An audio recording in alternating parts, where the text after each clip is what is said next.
commercial in San Francisco, and F. Gary Gray was the director of that commercial. Mm-hmm. And I talked with him, and he's big on bikes. And then I showed him some of my street rides, and then he was like, "Wait, what the? How did you get 300 quads and dirt bikes together to ride in the street? Like, where are the police at?" And I'm like, "They up in the sky. They over here. Like, you stay there. We doing our thing within that. We coexist with that." And they just was like, he was like, "Yo, that's impressive." Like, and then he started asking me about like people that were because he rides Harley, so he was asking me about like OG Harley riders, and I'm like, I knew a lot of those dudes because of my big homies, and because I'm that dude in the street, so I would go to their clubhouses and they events that they have, and go turn up in front of they parties on my dirt bike while they on Harleys, and just all knew who I was, and I would bring all these people around. So it was just like, I was notorious for the bike thing in LA. So when he asked me about these people, I'm like, yeah, I know this person. He thought I was just saying it to be cool. Like, oh, yeah, because they don't really, it's not like an open book with a lot of these people. Because a lot of people who, have a lot of money in LA that's from the streets, they, pretty much.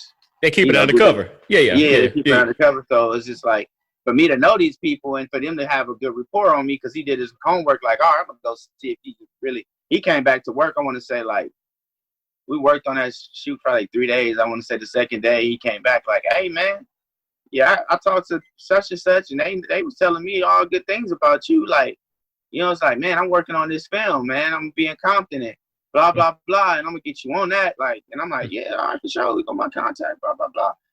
I didn't think nothing of it, and I got like 6 months later, I get a call from, first I get calls from people in LA, was just like, "Yo, they need bikes for this," and they like, "Yeah, I'll tell them to hit you up."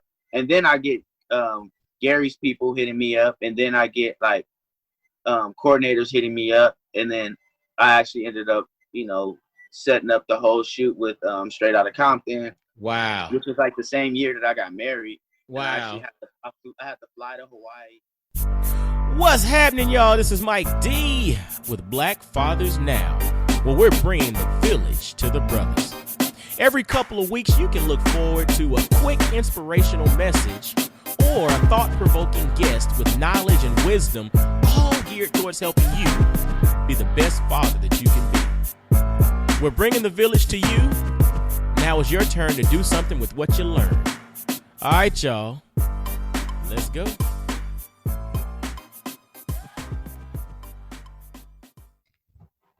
What's going on, fellas? This is Mike D, Mr. Double Down on You, with another episode of Black Fathers Now. And check this out, man. We really have a brother who is doing some unique things in the world. It's probably like this is the first brother I've actually had a conversation with that does what he does. And what he does is really doggone interesting. So check this out. I have my man, Corta T. Autry, on the podcast today. The brother's a husband. He's a father. He's an actor. He's also a stunt performer. We're going to talk a little bit more about that. He's Straight Outta Compton. He's also the creator. Watts. Huh? Straight Outta Watts. Watts. Oh, my bad. Straight Outta Watts. My bad. I did work on Straight Outta Compton, though. So, I mean, I guess, it goes hand in hand, but I'm Straight Outta Watts. Yeah. Okay, so look, check this out. So he's Straight Outta Watts, but he worked on Straight Outta Compton. We can dive into that too. That's pretty dope.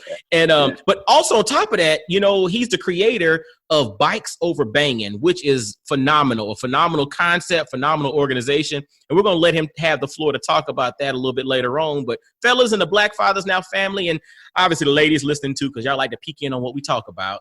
Let's welcome my man, Corta T. Autry. How you doing, brother? What's up, man? Thanks for having me, man. No doubt. Yeah, man, I appreciate you, man. I appreciate you. And, got to give a shout out to Marlon Pennington, Cuzzo, for hooking us up, man, and connecting the dots on bringing you on the show, man. He's been talking about you for a while. So I'm glad we finally got the groundwork laid to make this happen. Sweet. Yeah, no, it's definitely a pleasure being on the show. He's been talking you up too, and he's just like, "Yo, man, yeah, I've been trying to connect you guys, so we finally got connected, and here we are." And what was interesting, I actually had Marlon on the show, episode 88. So it was about a year and a half ago. He was on talking about the trucking industry and how he's come full circle with that, but then also how that's impacted him as a dad. So pretty dope. If you want to hear about the brother who connected us, you can listen to Marlon Pennington's episode 88 of Black Fathers Now. So before we get started with the format, who are we as dudes, as men, as Black fathers without our village, right? And so the biggest thing I like to do before we get started is I like the brothers to give shout outs. So who is it in your life that allows you to be who you are? Like, who's your support system? Who is your team, brother? For one, my wife, she's one of my biggest supporters. She like to call herself my number one fan. Mm-hmm. And then my son supports me. He's, that's my immediate family, my mom.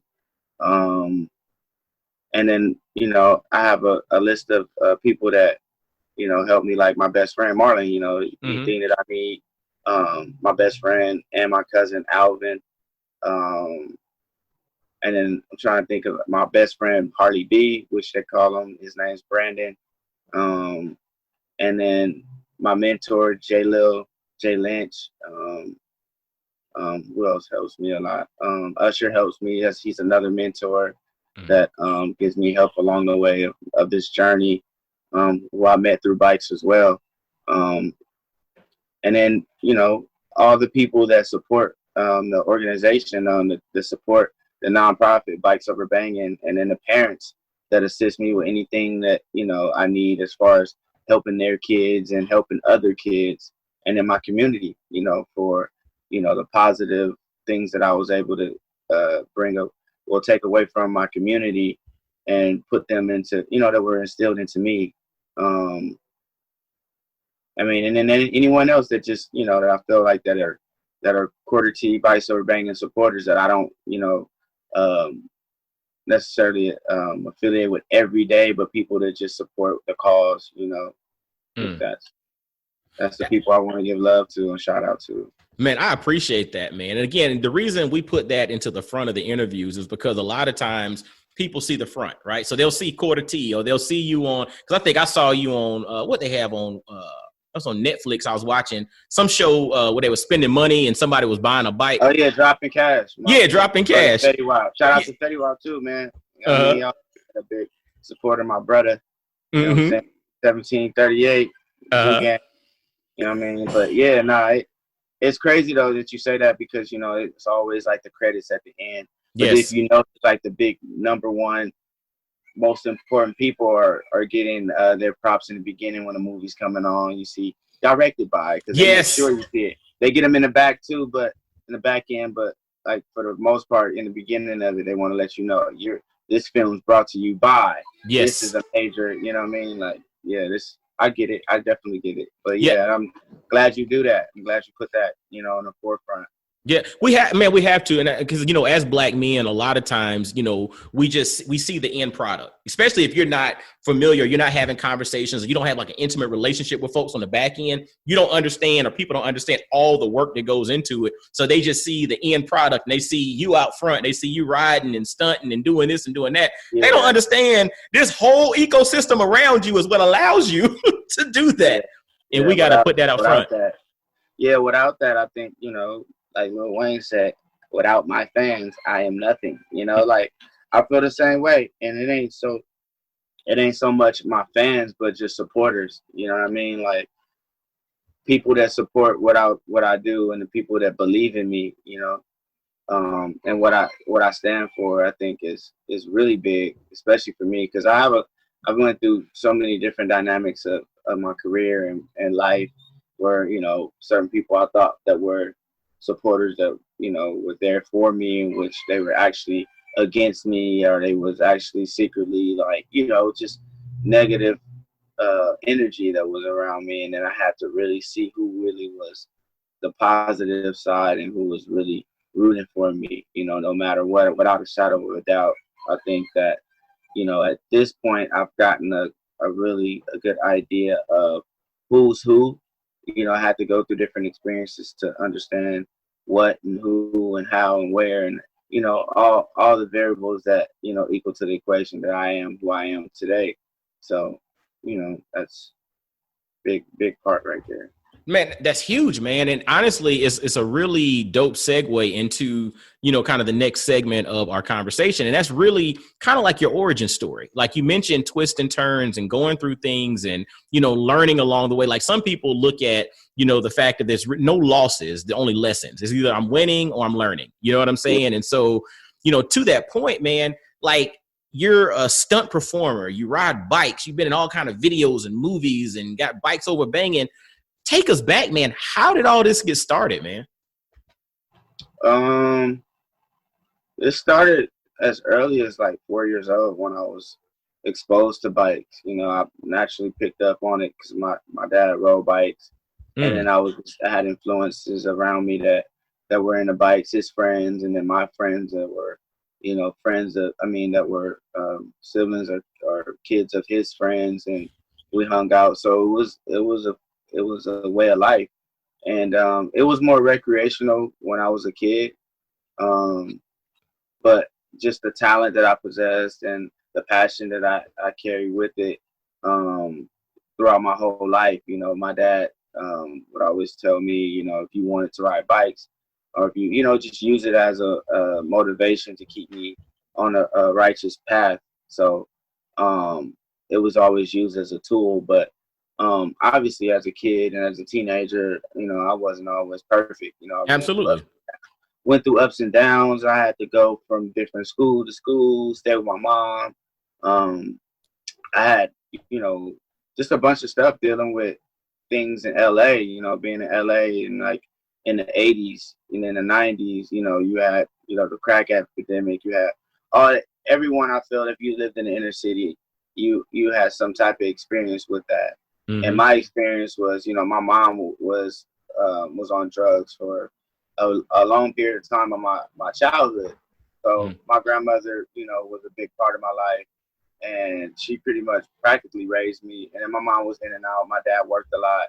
So I didn't really get as much as I would normally get if I won't say normally that I could have, when it comes to exposure and being able to be put in different places. So I had a real deep passion. So throughout years of riding a motorcycle, then picking up pedal bikes and living up north, I got into like BMX and jumping bikes and the whole like dirt jumping and all that stuff that you normally don't. People of color don't normally get exposed to. Absolutely, that's what I was gonna say. So, and that seems like a West Coast thing too, because like I'm from Augusta, Georgia. Like I didn't know anybody who was like riding BMX and stunting stuff on bikes. I mean, that just wasn't culturally, that wasn't the thing that I grew up with. Yeah, no, it's definitely. Hold on, give me a minute. Let me see. Check on my son real quick. Hold on. Okay. But back to like the part of being into bikes and riding like dirt jumps and stuff. I think that just the fact that I was into bikes so heavy that it wasn't about really being exposed. It was me exposing myself. Once I had the knowledge of what was happening with bikes and the culture of bikes, I naturally just looked for it. And this is before like, internet was around, but it wasn't as heavily influenced as it is now. There was like no YouTube like that. So I had to do a lot of groundwork. Yeah. Actually, there was a lot of magazines and stuff like that. And it seemed very distant, for me, because it wasn't as tangible as it is today. Absolutely. Like you couldn't lock in and be like, oh, Instagram, find out where events are, find out like, it was just not that hands on. So I really had to do a lot of work and a lot of, effort into it. Watching DVDs. I remember going to like Hollywood Video and like Blockbuster and all that stuff when we had to go rent stuff and just looking at all these old dirt bike films that were put out by like all the dudes now that I hang out with, which is so crazy because I look at like Terra Firmia and like Crusty Demons of Dirt. I mean, you guys, I'm giving you names. You could do research and check out those titles, but like those are like, And to be honest with you, those are all like, you know, part of the dirt bike culture from the white standpoint of things, because you know, it's still to this day is really not that much color besides James Stewart, Malcolm Stewart, which, you know, like you can see, I got them on my wall here in my garage. Like, you know, like these are people that, you know, they're a heavy influence because of the culture of dirt bikes. And, you know, it being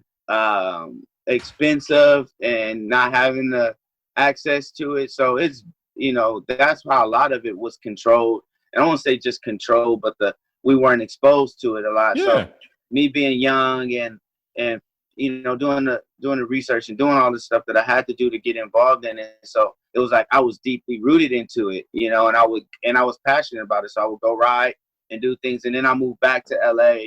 And that was like, I moved up there, I want to say junior high, like the end of junior high, like maybe 8th grade, I went up, and then I started kind of jumping into the bike scene, the BMX bike scene. And then I want to say 9th grade, I came, well, no, not like the end of, was it 10th grade? I want to say 10th grade, like the beginning of 10th grade, I believe, that I came back to LA. And when I was back in LA, I was more so back into the inner city of things. Like, you know, bikes was still big. I had bikes in my culture, like, you know, things that I did, but I was more influenced by what was going on in the city, you know, hanging out with my friends, going to parties and stuff. But I never lost sight of it. You know, always, like, it was a regular thing for me to ride my bike, you know, like I would still do parties and still interact with my friends, but I still had a bike. I never not had a bike. And then my dad had a dirt bike for me, which I didn't really get to use as much because I was in the city.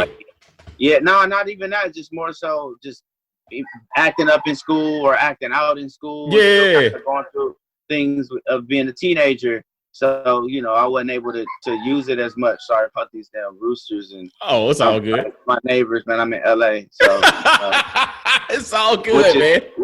Which is crazy because I'm actually getting ready to move too, because there's just so much going on. And like I said, I'm out of Watts, so it's just like it's crazy where I'm at. And then I got my son, so it's just time for that transition. That's what I've been working hard to do. Absolutely. To out of this spot where I am now. But yeah, once I got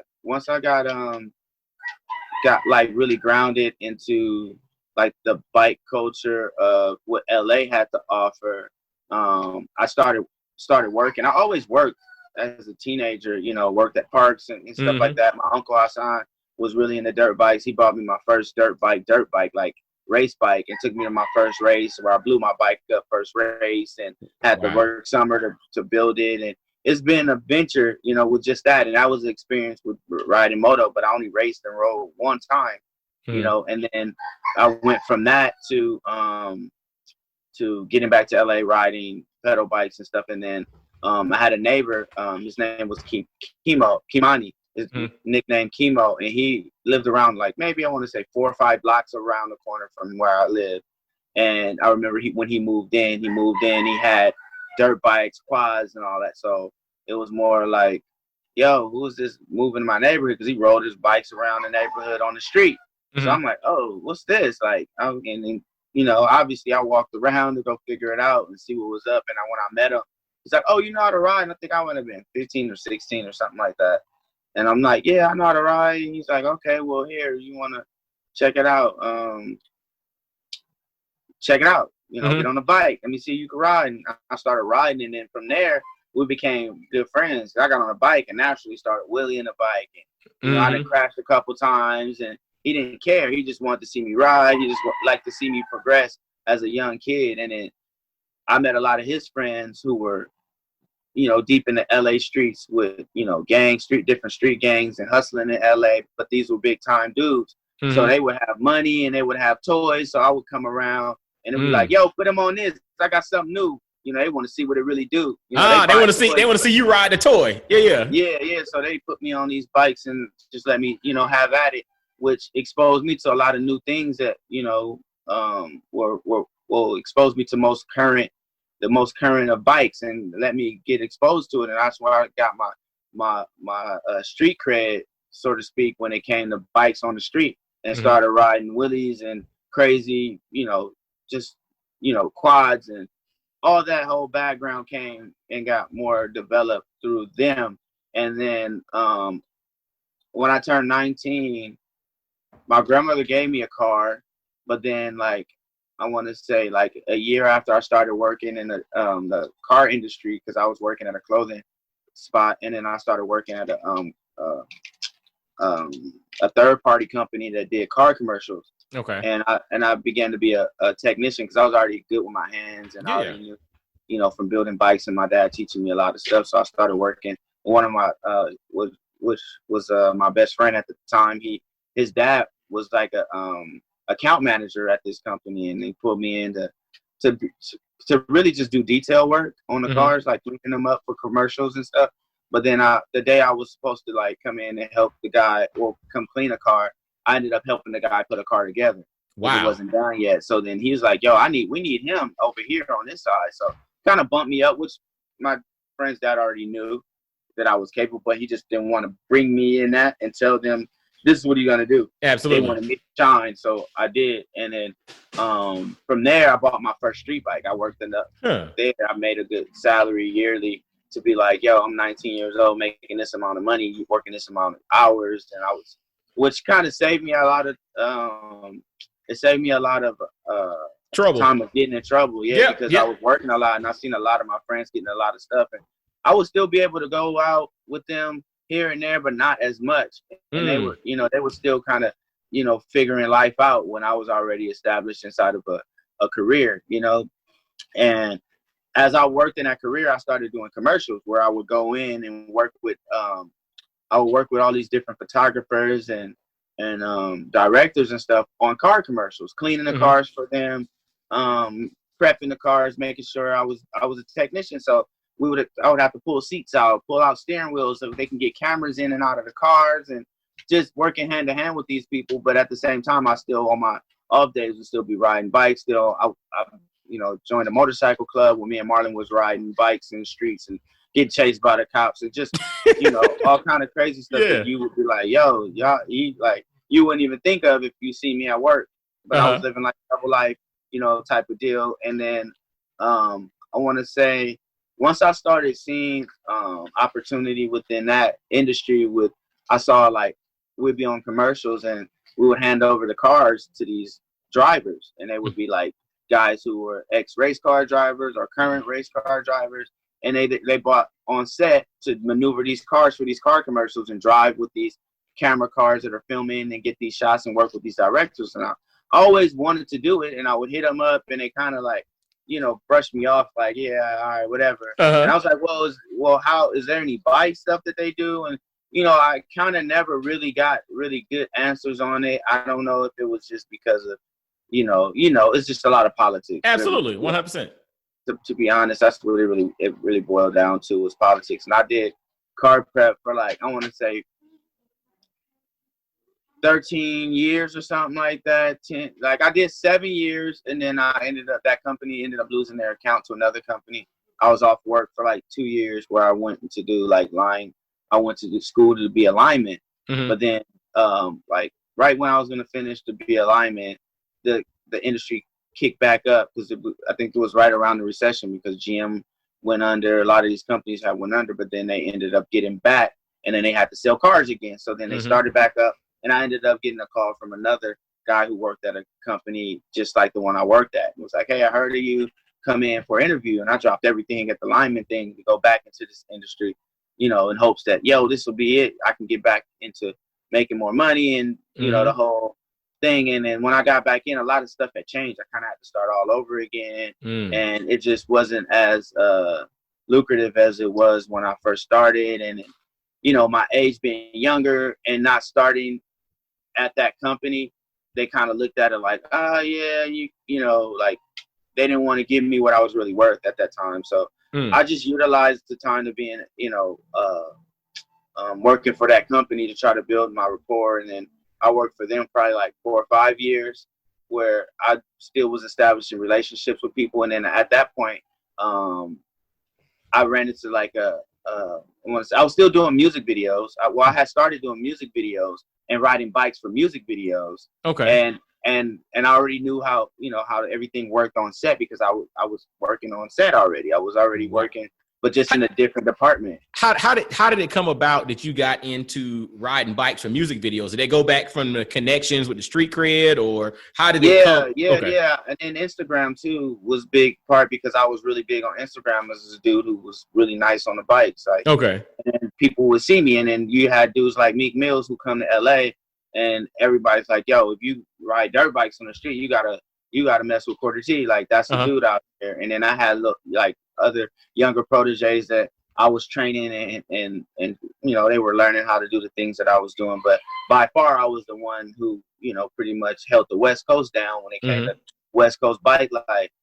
So I took that and just utilized it as to the full potential of what I was doing. I was doing big street rides in LA, like 2013, and I was doing street rides before that, but I started hosting them really big in 2013, where I was like taking dirt bikes, quads through different neighborhoods, Bloods, Crips, and like just people would just stop doing what they're doing just to watch us. People who were from different neighborhoods would be riding with each other. Wow. Which created the unity, and that's like hence of the name Bikes of a Bangn. With that, the whole concept came from that because I was putting these people who would normally be like, to like our common enemy right now is, I hate to say, is the police because they trying to shut us down. They don't want us riding on the street. So that's where we got to stick together. We riding in the pack no matter what. So that brought unity within the streets. That brought unity within the community, and it showed a lot of strength on what we could really do with numbers and stuff in our community. So, and these artists would come and see this stuff like, damn, all right. So they would want to mimic stuff for their videos or bring in people for their videos that were professional. So I would be the one in charge, pretty much coordinating. I would do music videos and stuff like that.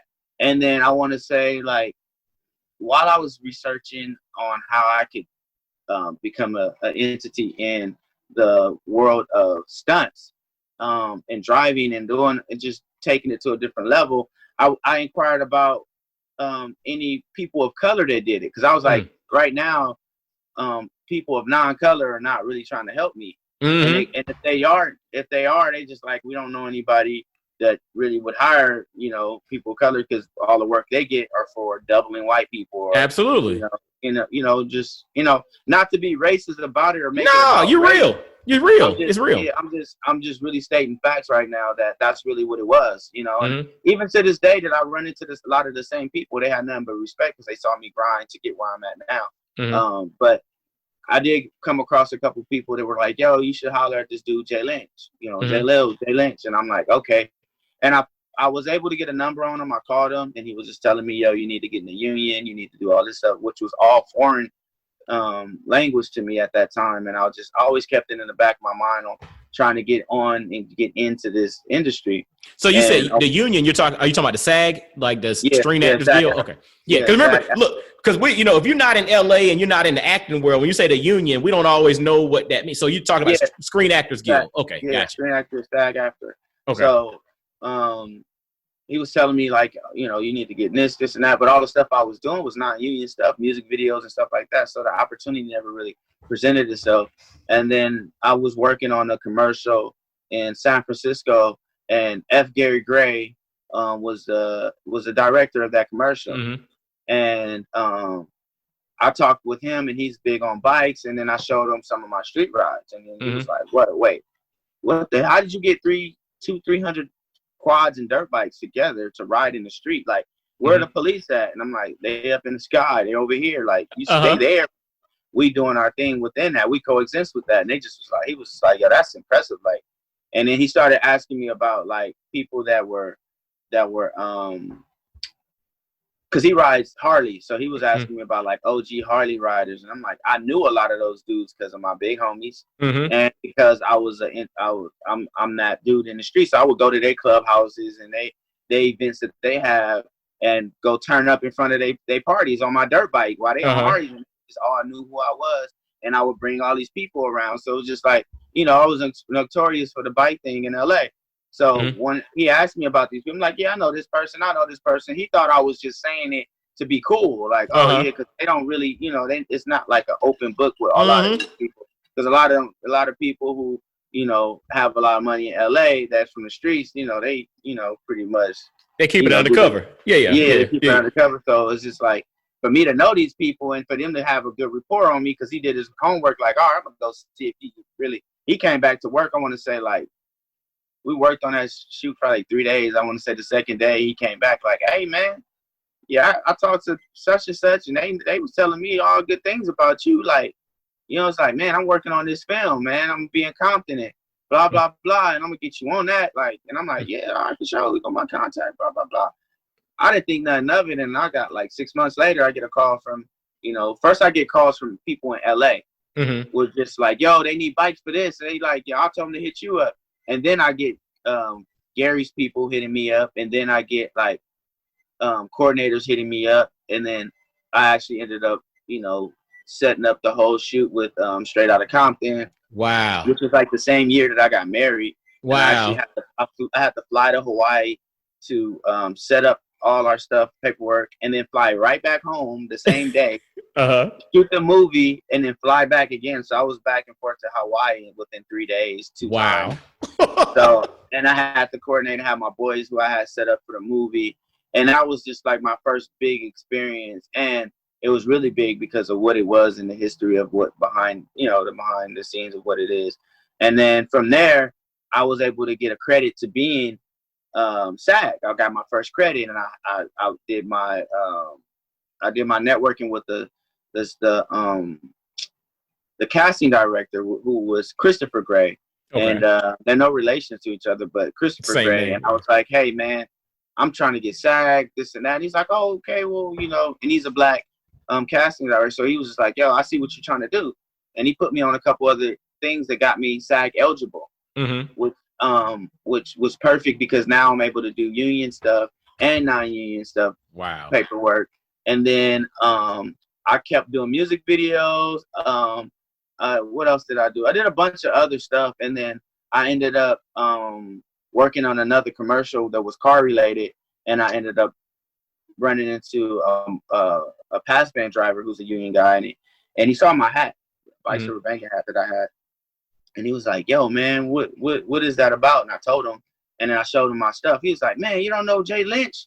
And he like, I'm like, yeah, I talked to him. He's like, man, you ain't worked with him yet? He's like, man, all this crazy stuff I see you doing, y'all need to be working together. Jay's crazy. And Jay's like, he's been in over 200 plus films. Like all your favorite films that you've seen, if it had car driving, bike riding, it was black actors, it was most likely Jay, or maybe Clay Fontenot was another top Hollywood stuntman, stunt performer. And he's like, yo, man, I'm gonna call Jay. Jay's a good friend of mine, man. You gotta talk to Jay, man. Y'all think you guys would be perfect. And he called up Jay, and Jay's like, oh, what's up, man? He's like, yeah, I think I remember talking to you years ago, and how's it going, this and that. And I'm like, yeah. He's like, did you ever get in SAG? I'm like, well, I'm SAG eligible. He's like, oh, man, you should have hit me up, blah, blah, blah. And I'm like, well, I didn't understand how everything worked, and you're giving me advice, and I'm just taking all your advice and then creating everything for myself. I'm not dependent on anyone to do it for me. And he was like, yo, man, that's dope. You ride motocross and stuff? And at that time, I had just started riding motocross. Okay. So everything had kind of, it was God's plan. Everything had started. Absolutely. Really up. And at that time, I had just started riding with Alta as well, which is an electric bike company. And they make electric motorcycles. And what they did, they're no longer around. But he was like, yo, man, let's link up sometime.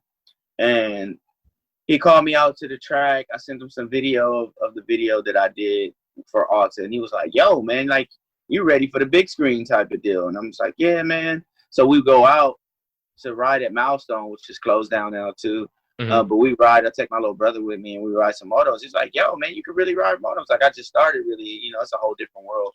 Riding a dirt bike on the track with jumps and turns and your timing and just being able to be comfortable in the air and the whole nine. But he was just like, yeah, man, the stuff that we do on film is really not as extreme as this stuff is. And then with your background with street riding and your background with riding on BMX, like everything that I had worked up to then is what prepared me for the career that I have now. And he had the same background as well with BMX, with all that stuff, and we just had so much in common. You know, just talking and stuff, and I just remember him being like, "Yo, man, I'm working. I got called for a film, but they need some. I might be able to get you in on it. You down to go to Columbia?" And I'm like, "What kind of question is that?" You know, like, Let's be so out. he talked to the coordinator, JJ Perry, and then got me in on that job. And that was like my first real big movie, which was Gemini Man. Okay. With Will Smith. And so we went to Columbia. But before that, we went to Atlanta to do some testing and ride some bikes and stuff like that. And I got hired as like a backup to him and another guy who was already slated to do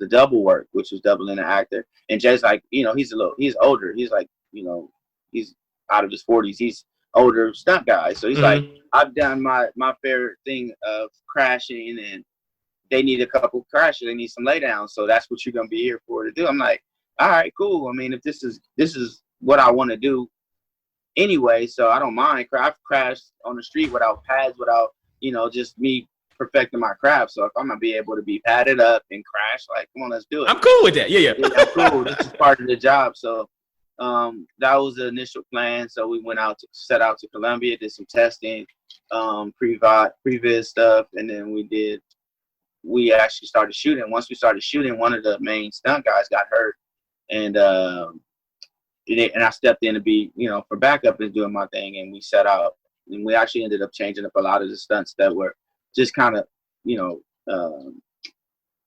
just medium stunts. I won't say medium, but just stuff like flat ground stuff. Because the guy who was doing doubling stuff was not a moto guy; he was more of a street stunt guy. So everything was kind of set up to be on the ground. But me and Jay, we were on motocross bikes. So me and Jay, you know, he's like, "Yo, let's set up some dope stuff."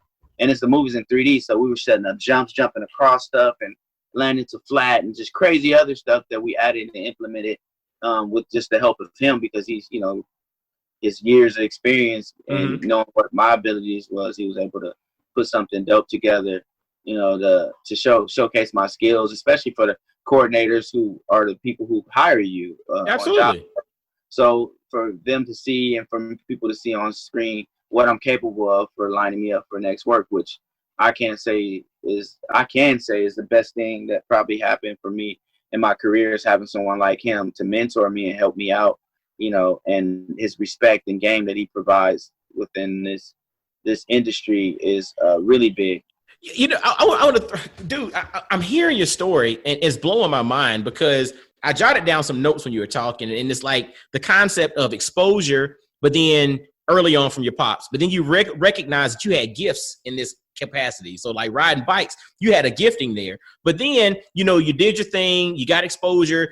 It wasn't a whole lot of folks that looked like you, but there was something about your gifting and your exposure that made you really interested in what you were doing. So you were doing the deep dive and the videos, the magazines, all that stuff. But then when you came back to LA, you know, because of your experience, you got street cred, you know, with the neighborhood, with the folks around the way, you dig? And from there, you started to get opportunities, you know, with the cars, and then that led back into this thing where you had a gifting with the bikes. And because of your experience, because of your gifting, because of the opportunity, you were able to then capitalize on the opportunity. And so, like you just mentioned here on the set of Gemini Man, what ended up allowing you to then pull all of that stuff together was the fact that you had the experience with motocross, you had the experience with the street stuff, you had the experience riding dirt bikes, you had. I utilized all that. Yeah, you know, all the different disciplines of bikes. I was able to utilize it for this industry. You know, that's where I met Will Smith, and you know, just a lot of top guys that, you know, to this day still, you know, it still amazes me to see where God has put me in the places that I was able to be. But I do see that, like, that same concept is what I use and utilize today. With my program, is the exposure, and you know, pretty much what my dad did, and what Jay's doing for me, I'm doing that for younger kids that are in my community and stuff. But, you know, I'm taking these kids that you know, were in the streets, you know, I won't say they just on the streets, but, you know, from the street, Absolutely. And I exposed them to motocross, and I still do a summer program where I put them in racing, and they race every season, and I put them on so where they got to learn how to work on their bikes. They got to learn pretty much. They have to be quarter T. You know, they have to learn and do everything. And I was able to get some kids put onto commercials and stuff like that, so where they've gotten paychecks for riding bikes on film. And it's just amazing for me to be able to see what it is, you know, that my gift is, and to be able to pass it on, and to not look at it and be like someone's gonna take my spot. And I feel like right now, you know, a lot of people in the culture of anything, they always feel like someone's gonna. But I feel like what God has for me is for me. Yes. And the best thing I can do, I can do is to try to expose as many people that, you know, deserve the opportunity, so that they can win. Because who knows? I mean, I look at it like a candle effect, and people, you know, don't really look at it like that, you know. Because think about it like this: it's you're a candle, and you have the light, and you're lit, and you light someone else, and they're lit, and you go start glowing dim, or you blow out, they can come light you, and you could come like. That's how I look at things. I don't look at it as somebody's going to steal or take my life. You can't. That's it. You can't do that. Like, and I think after doing like Gemini Man and working in the industry, I had some more opportunities.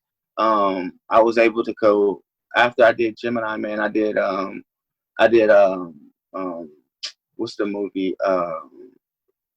It's called Charm City Kings with Meek Mills and who else was in that movie? A bunch of other stunt riders and stuff. Hold on a second. You gonna go eat, Cortell? All right. Who else was in it? It's just a bunch of like legendary street riders. You know, shout out Willie Wayne. Like, you know, Baltimore. Like, when you think bike life, you think about dirt bike capital. Yeah, you know? Baltimore. Let me tell you, look, we went to Baltimore last summer, and we were staying in a hotel, and literally downtown, we came out the hotel. Right by the water? Yeah. We're down by the harbor. Yep. Yeah, they came out on with little H&M and all that. Is it right there? Man, it was about Hard Rock and all that. They come through here. It was about 100 of them. I was able to ride with them dudes, and it was all respect, because they saw they already knew who I was, just because of the culture and who I am in LA. Like, it's a big thing for me. And they just like, nothing but respect. You need a bike, you need this, you need that. And I was there to work.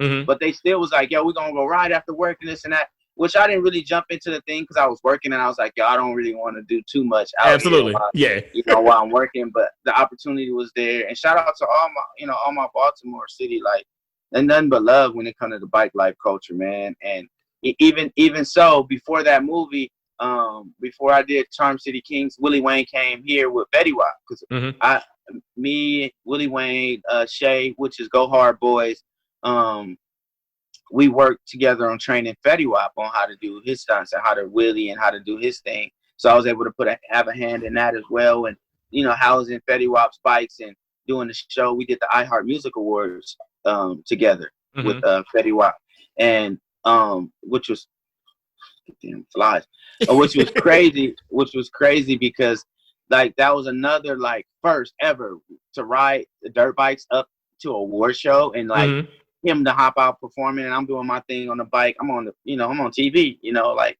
the film thing was crazy, but like, you know, being able to connect with the hip hop culture and what rap culture, and combine those as well with my culture of being from the streets. And like, it's just so many things that when I look at back in the past, like anytime I'm down or I feel like, you know, any type of bad emotions or negative emotions, I think back on my accomplishments, and I was like, yo, damn, like, you know, not to toot my own horn, but you have to sometimes, like, you have to like do that. And I'm like, yo, damn, I didn't get, oh, wow. Or just looking through photos and look through my timeline of pictures that I have on my phone. It's like, you know, I forget it because I'm really a pushing person. Like, all right, I did that. It's done. I kind of move on to something else. Yep. I'm always forward moving, forward thinking type of dude. And those things right there are what put, you know, the perspective of being who I am and continue to build this resume and build. Dude, I want to throw something because that's such an important point. And fellas, paying attention, I want y'all to hear what he dropped, man. Quarter T said, yes, he's one that wants to push forward. He wants to keep it moving, but you also recognize the value of being in the moment.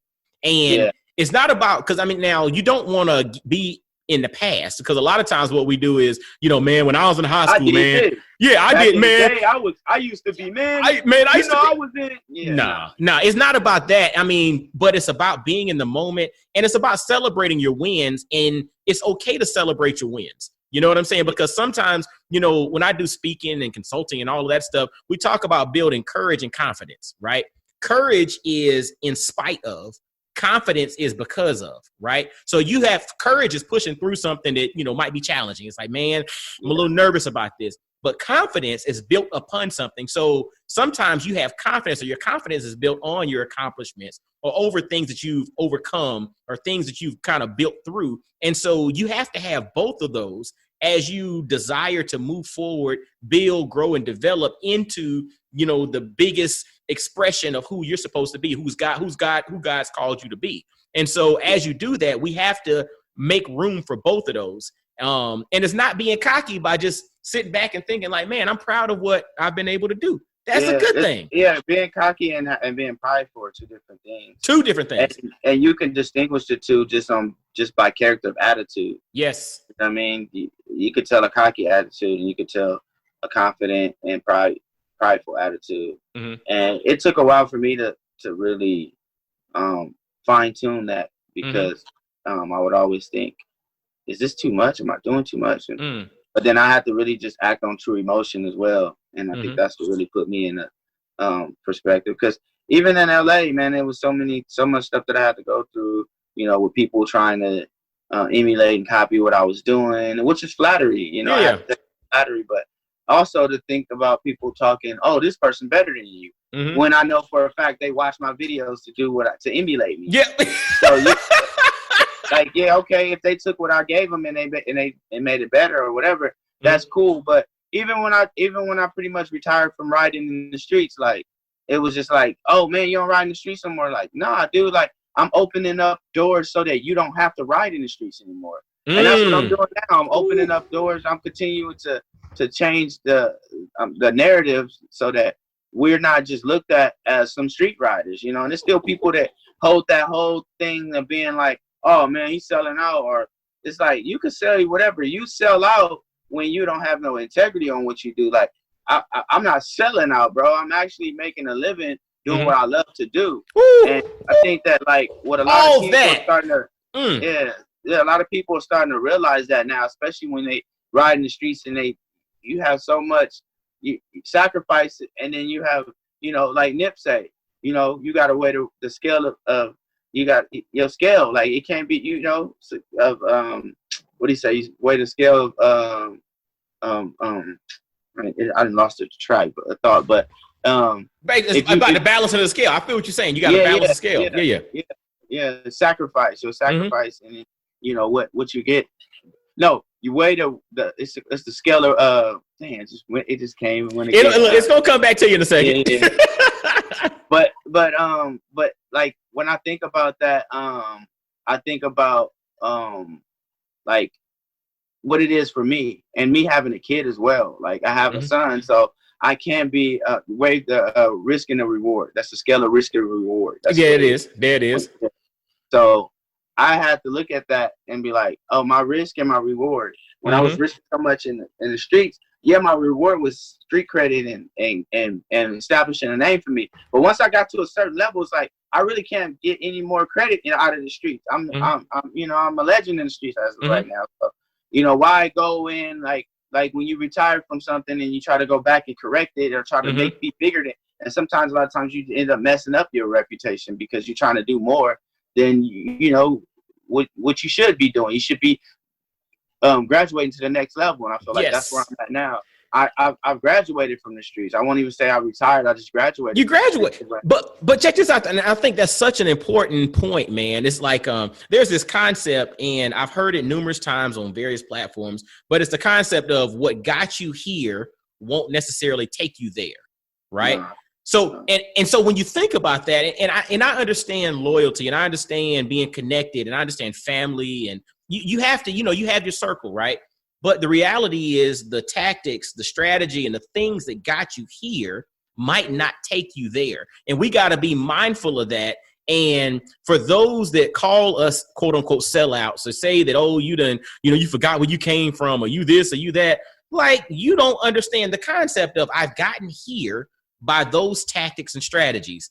But where I'm trying to go, those strategies ain't going to work. Yeah, I utilize those to their full potential. Now it's time to move to the next. It's time to move forward. And if you don't understand it, then it's okay. It's like people are in your life. We have friends. A buddy of mine told me a long time ago, we got people in our lives for reasons, seasons, and lifetimes, right? Yeah. And so for some reasons, for some seasons, but then you got some that are going to be there for the whole ride. But the reality is everybody's not going to be there for the whole ride. So maybe that season is up. Like, bro, I appreciate you. I appreciate your insight and all. I still love you. Ain't no love lost, but I'm moving forward, and we got to. And that's how we have to think about life at times.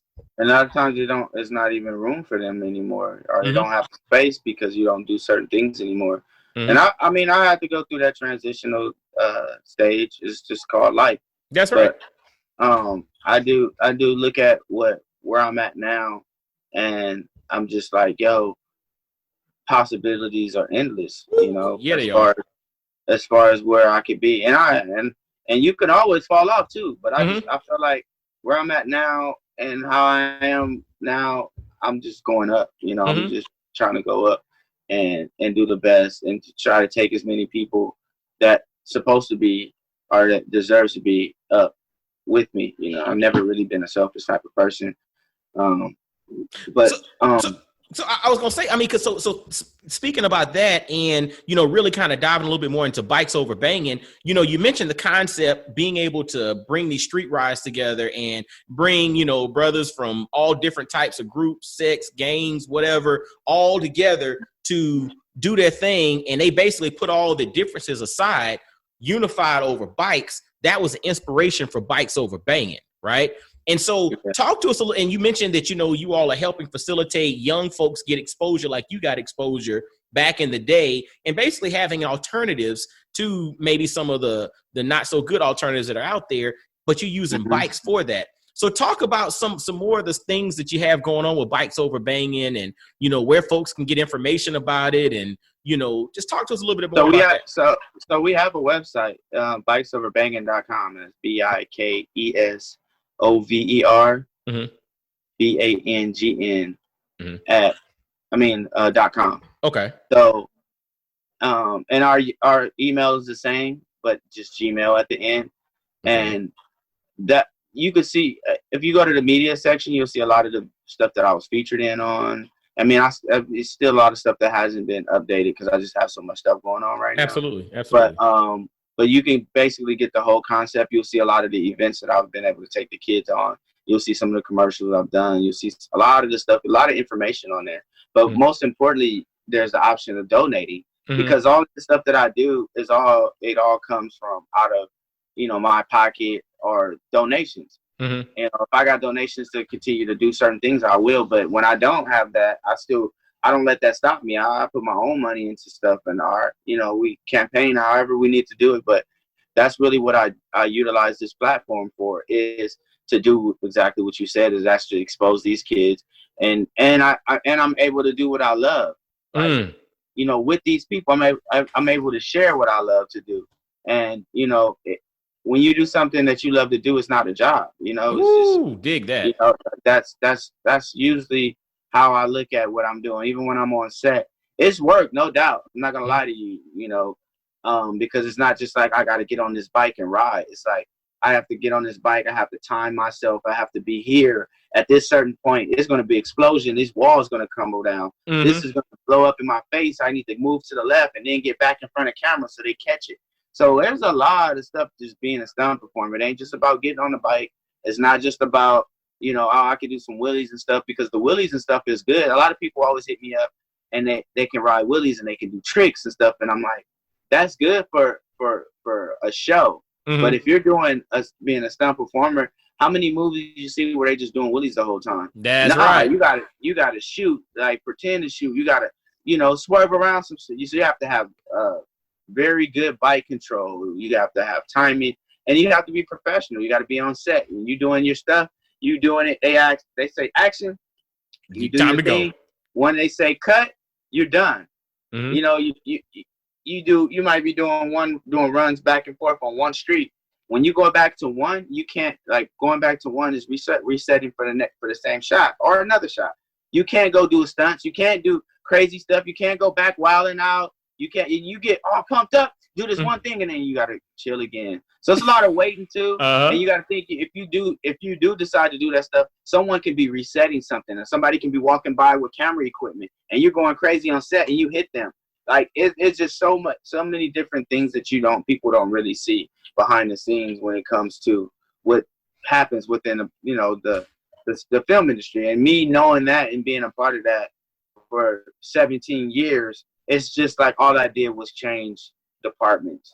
I went from car prep to stunts, and a lot of people are like amazed because they're like, where did you come from? Like, when I'm on set and how, the set etiquette, people expect for me to be a certain way, for one, being black, two, just being a street rider, and three, just, not really understanding what and who I am. But like 80 to 90% of the time after a shoot, they're like, man, you impressed me. And it's like, because it ain't just with your skills, but just everything, the professionalism. Even I just did a shoot, this is the first shoot since the COVID thing happened. I did a shoot with the Zero, which is another electric bike company. Shout out to Sig too, my boy Sig, over in Georgia, Atlanta. He's a shooter. He shoots a lot of the bike life stuff, and he follows me. I follow him as well. And he linked me up with a photographer that needed a rider out in LA. So, and I have experience with electric bikes. So I was able to book that job and do some riding and stuff for them. But just the level that, of professionalism that I hold myself to, being on set, taking time when I get there, not just be like, all right, what we going to do? It was like, all right, cool, I'm going to take the bike. And I have my boy Harley B, who's, he's pretty much my right-hand man, and he knows the industry. He was in Straight Outta Compton with me. And he works with me all the time. Like, he's just my guy. So he came out and he's pretty much my consultant. So he came out and he consulted with everyone that was on set and pretty much bridged the gap between us. So I didn't have to get off my bike, go do this and be active. I was actually can be a writer, get out here. Hey, RDB, let them know I need this. And they let him know. We're getting ready to shoot. How much time you guys need? Okay, we're running the bike. We're seeing what we can do on the bike, how capable this bike is, what the temperatures are on this bike. We just running all the dialogue with them. And it was just that level of professionalism that we bring when we work, because that's how passionate we are about it. And we did that shoot. You look to see some stuff in the next 3-4 months, I guess, of them releasing stuff. But I've worked with Harley Davidson. I've worked with Indian Motorcycle. I've worked with Zero. I worked with Alta Motorcycles. Just on all film stuff, on the level of advertisement, which is the same thing I've been doing for years. But just I'm the writer now instead of the guy taking care of the equipment and on set. But like, it's just crazy to see from the streets.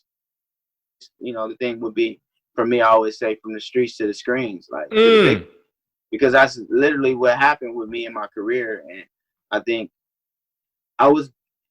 Gemini was really big for me, but when I got a call to do Bad Boys, I think that was like that was it.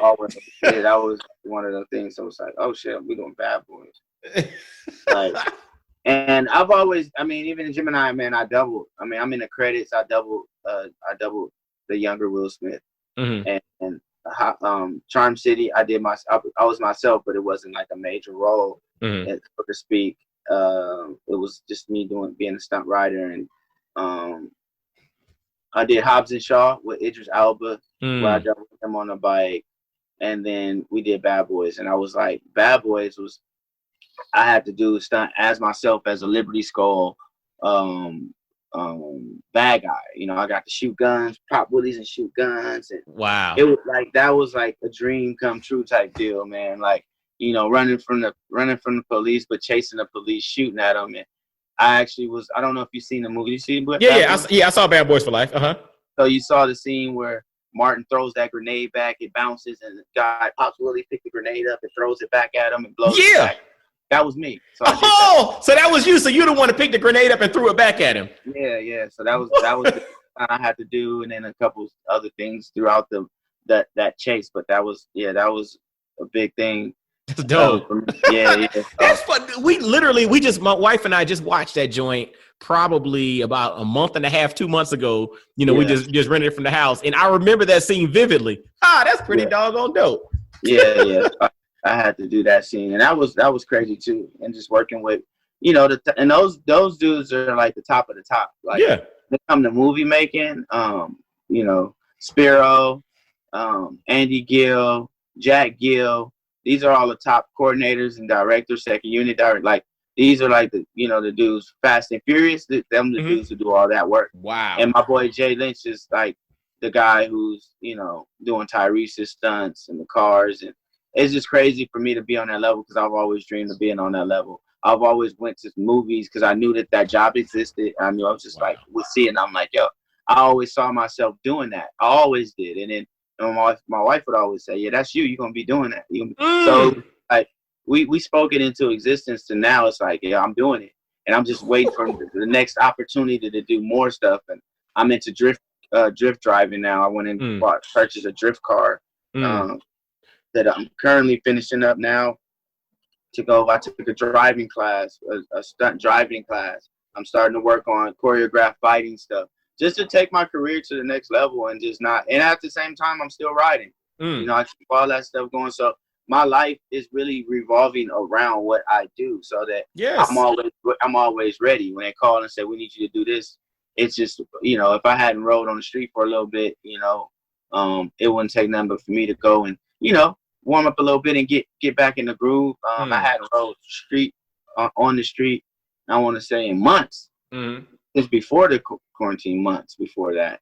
And I did Summer Walker video so I did Summer Walker video on Friday, and then Saturday I had to do that Zero shoot, and then Sunday I had just a recreational ride in the streets.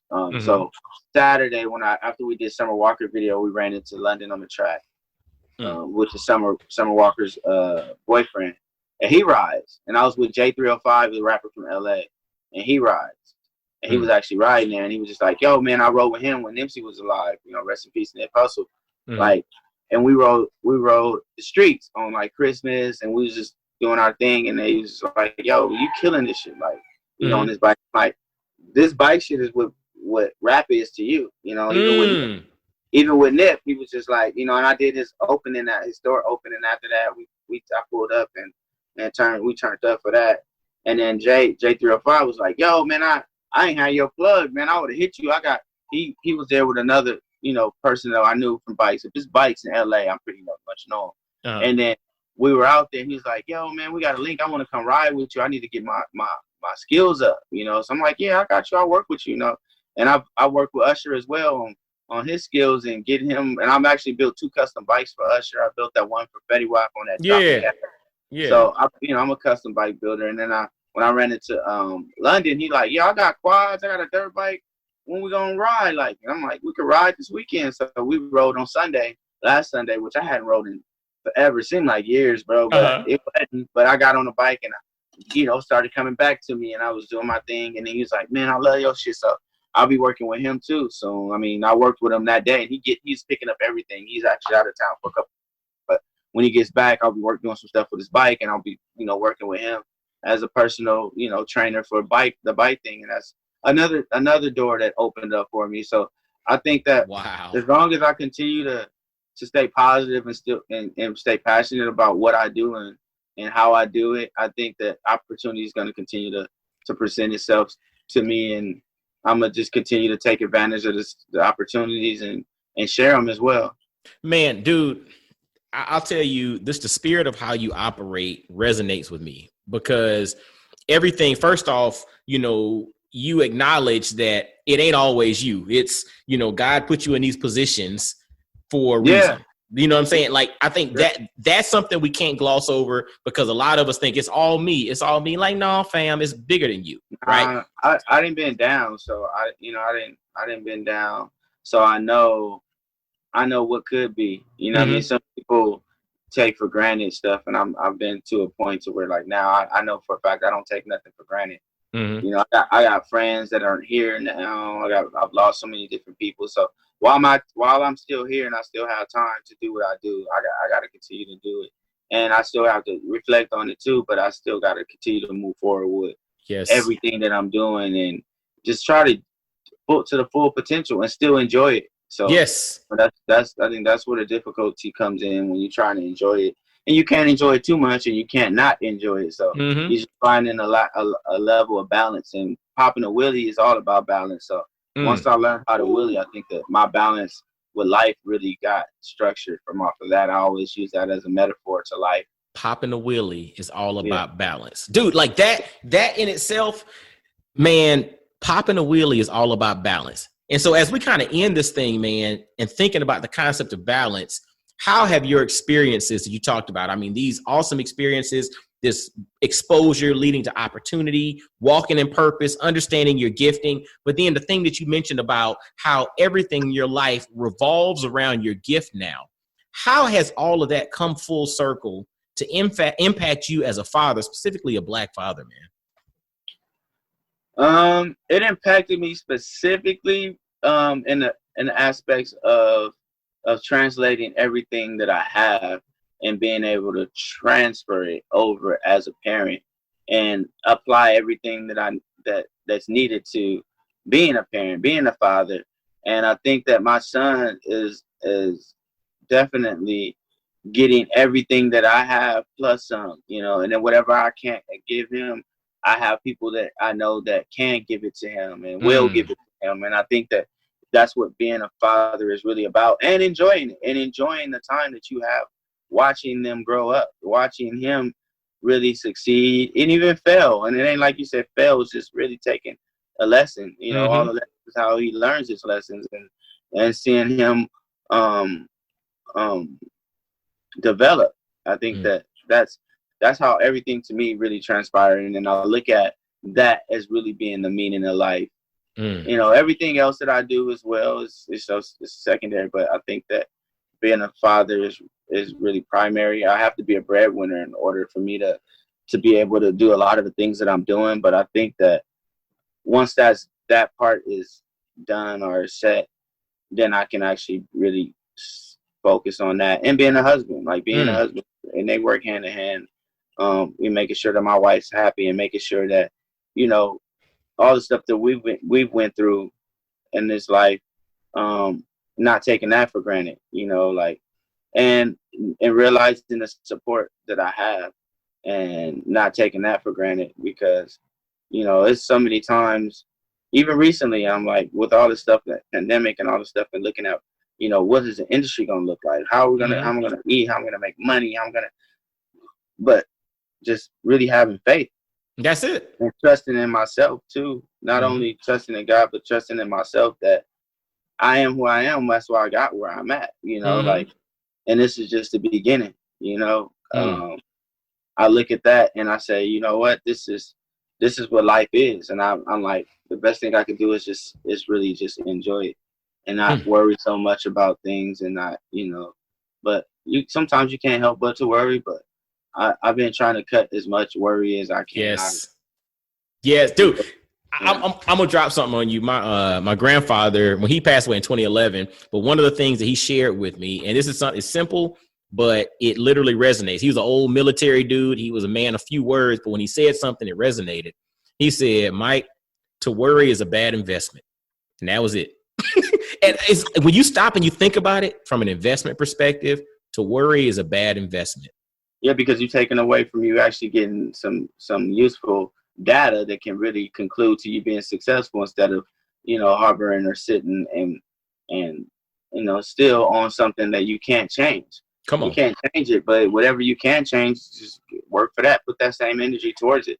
And I think that's what I do. I try to put as much energy towards things that I can do, and as opposed to things that I can't do. Or that's it. that I have no control over. So, dude, control the controllables and then let go and let God handle the rest. And that's how we rock and roll, brother.